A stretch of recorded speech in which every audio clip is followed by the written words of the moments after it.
Дорогие друзья, здравствуйте! Сегодня мы озвучим интервью Димаша для Cosmopolitan China, который был представлен 29 августа 2019 года на странице Eurasian Fan Club. Как всегда, мы выражаем свою большую просьбу к вам о том, чтобы вы подписывались, потому что в будущем наши статьи будут все более ярче, интереснее и познавательнее о нашем любимом певце, талантливом и гениальном Димаше Кудайбергене, обладателе уникального голоса. Чтобы новые видео не пропустить, нажмите, пожалуйста, на колокольчик, а также для поднятия нашего общего настроения нажмите, пожалуйста, на лайк. Еще раз хочу всех предупредить, что мы ни слова не поменяли в тексте статьи. Мы ее озвучиваем так, какая она есть. Статья поделена на несколько разделов. Первый раздел называется так: «Димаш, стиль и мода». Под таким названием начинается интервью Димаша с журналисткой для Cosmopolitan China. Димаш, который когда-то предпочитал простой стиль и носил только костюм, теперь очень стильный молодой человек. Однажды он дал такой модный совет своему агенту: не надевай два одинаковых носка. Он становится все более и более стильным. Длинное пальто дополняется свитшотом, на ногах ботинки с белой подошвой, что отражает не только жизнелюбие большого мальчишки, но и создает харизму взрослого мужчины. На вопрос, спел ли он когда-нибудь песни девушки, которая ему нравилась, когда он был мальчишкой, Димаш ответил с обаятельной улыбкой: «Вы хотите, чтобы я сейчас хвастался перед вами? Ведь так?» Дальше журналистка продолжает: «Такие шуточки дополняют приятное впечатление, которое он производит, но в действительности в прошлом, когда он был в школе, он держался подальше от девочек. Конечно, он также шутил с ними, хотя вряд ли ходил с девочками петь в караоке. Но как парень, который хорошо поет, точно когда-то пел для своей девушки». На вопрос, какую песню он пел, Димаш сказал, что не помнит, и добавил со слегка гордым видом: «В любом случае, я не знаю, что было бы более привлекательно для девушки, мое пение или моя личность». Журналистка задается вопросом: если девушка хорошо поет, добавит ли это привлекательности в его глазах? Он ответил на вопрос встречным вопросом журналистки: «Для меня не имеет значения, умеет она петь или нет. Представьте, что вы собираетесь замуж, перед вами два парня. Один очень хорошо умеет брать интервью, а другой похуже. Которого вы выберете?» Этот ответ заставил всех рассмеяться. Он гордо подмигнул и затем добавил: «Ей просто нужно внимательно слушать, как я пою. Этого будет достаточно». Журналистка продолжает: «Надо сказать, что, возможно, благодаря влиянию своей семьи Димаш – парень, который ведет себя в соответствии с традициями. Однажды при постановке фильма для проекта Фанта Сити он сказал, что мама не разрешает ему целоваться. У мамы Димаша такое же красивое лицо. Но Димаш делает акцент на другом и говорит: мама – самый лучший человек в мире. Очень трудно будет найти такую же женщину, как моя мама. Если я найду похожую девушку, такую же нежную, добродетельную и воспитанную, я сразу же предложу ей выйти за меня замуж». Журналистка считает, что его сестра тоже повлияла на его отношение к девушкам. Димаш говорит: «Моя сестра очень нежная и хорошо воспитанная. Она никогда на людях не скажет, что ее брат Димаш. И каждый раз, когда мы встречаемся, она никогда не зовет меня Димаш, она зовет меня старший брат». Журналистка спрашивает: «То есть, чтобы понравиться, девушка должна быть прежде всего хорошо воспитана?» Димаш отвечает: «Воспитанность – это первое условие для меня при выборе будущей супруги. Хорошее воспитание важнее, чем ее любовь ко мне.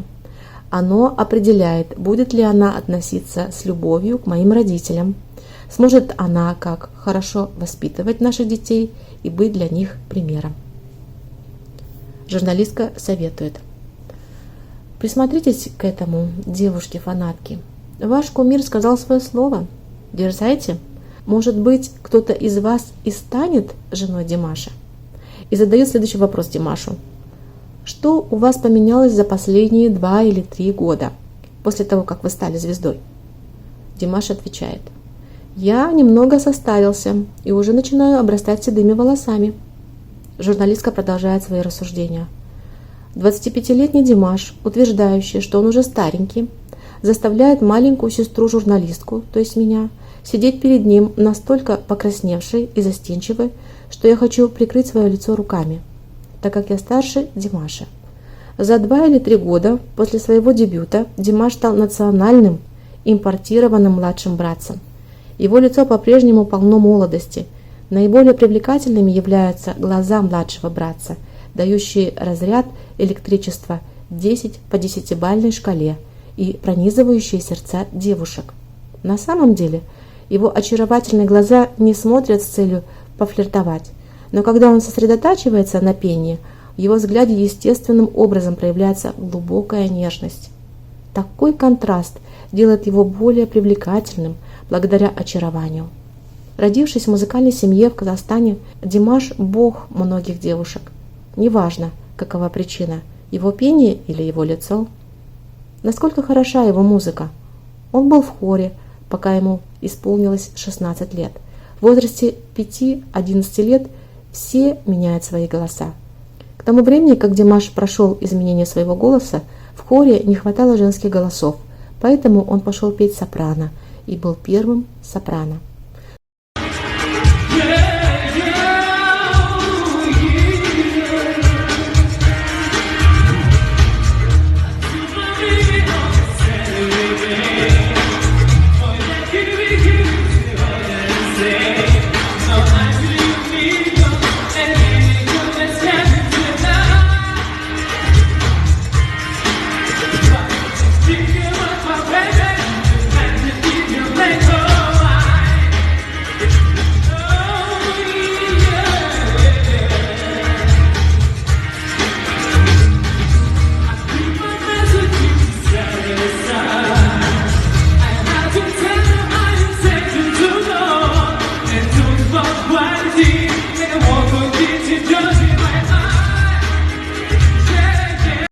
айтады, мен концертіңе барсаң, мені әйелге аласың ба деп отыр екен.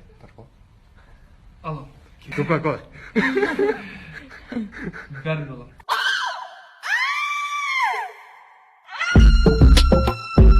Что касается внешности, некоторые люди говорят, что его лицо похоже на лица многих китайских айдолов-мужчин, таких как Йога Лин, У Лэй и Чан Чен.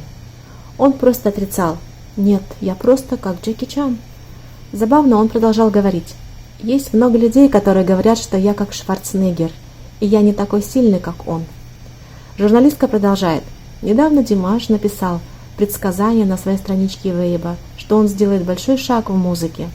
«Большие перемены ждут нас», — написал он.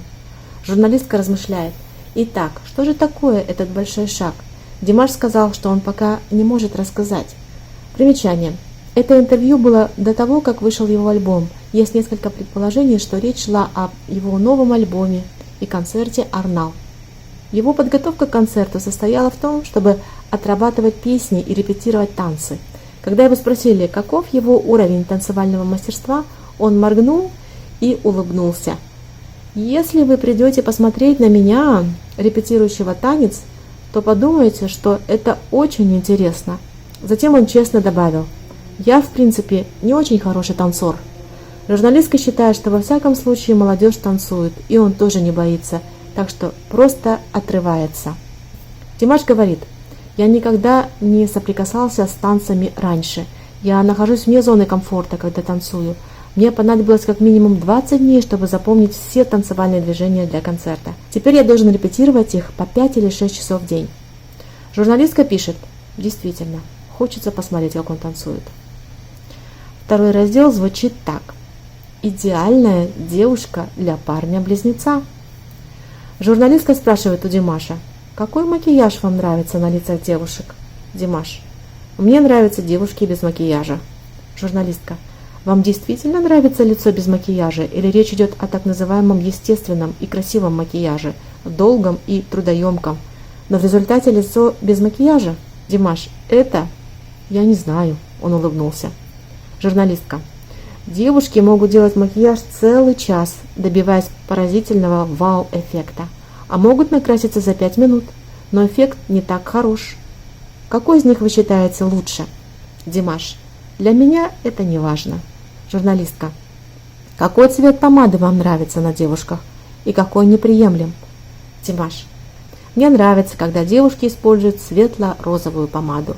Не слишком темную, не темно-фиолетовую. У девушек с очень сильным макияжем я совсем не чувствую красоту. Журналистка. О фигуре девушек. Каковы ваши предпочтения? Димаш. Зачем так пристально обращать внимание на фигуру девушек? Просто была бы умной и здорового тела достаточно. Мудрость более привлекательна для меня. Журналистка. Если у вас есть домашнее животное, или если нет, то какое животное вы хотите? Вы себя относите к собачникам или кошатникам? Димаш. Как вы думаете, я похож на владельца домашнего животного? Улыбнулся. Нет, потому что у меня нет времени ухаживать за ними. Но у семьи дома в Казахстане была собака. Если бы у меня было домашнее животное, кошка или собака, это точно. Я думаю, что в равной степени люблю и кошек, и собак. Журналистка в конце интервью рассуждает. Близнецы более веселые и живые, иногда тихие, чувственные и рационально сосуществующие. Все, друзья, мы заканчиваем наше видео. Остается только добавить. Мы уже делали видео о Димаше в Китае, о его конкурсных днях на китайском конкурсе I'm Singer.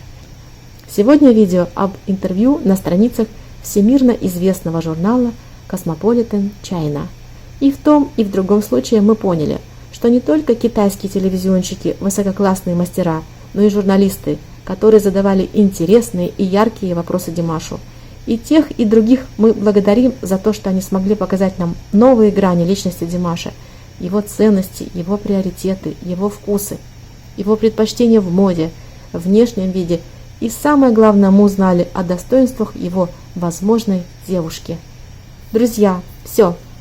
Хочу вам сказать, что на этом все. До свидания. До новых встреч.